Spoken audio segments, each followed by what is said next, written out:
அனைவருக்கும் வணக்கம். இன்னைக்கு நம்ம என்ன கேள்வி பார்க்க போறோம் அப்படின்னா, நீள் உழைப்பு என்பதனை பிரித்தெழுதுக. சரிங்களா?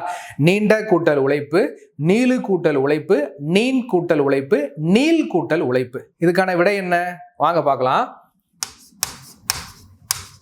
நீள் கூட்டல் உழைப்பு, இதுதான் சரி.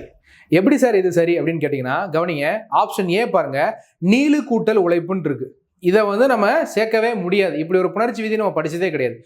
ஆப்ஷன் பி பாருங்க, நீன் கூட்டல் உழைப்புன்னு இருக்கு. இதை நம்ம என்ன பண்ண முடியாது அப்படின்னா சேர்க்க முடியாது. நீள் உழைப்பு அப்படின்னு வந்துடும். சரிங்களா? அடுத்து பாருங்க, நீண்ட கூட்டல் உழைப்பு, இதுவும் கிடையாது. அப்ப இது எதுக்குமே விதி கிடையாது. ஆன்சர் டி, அதாவது நீள் கூட்டல் உழைப்புக்கு விதி இருக்கு. என்ன விதி தெரியுமா? இல்லு உ, இந்த ரெண்டும் சேருது. எப்படி சேருது பாருங்க. உடல் மேல் உயிர் வந்து ஒன்றுவது இயல்பே என்ற விதியின்படி சேருகிறது. அப்ப நீளுழைப்பு என்று ஆனது. அப்ப ஆன்சர் டி என்பதுதான் சரி. விடை டி என்பதுதான் சரி. சரிங்களா? நாளை சந்திப்போம். நன்றி, வணக்கம்.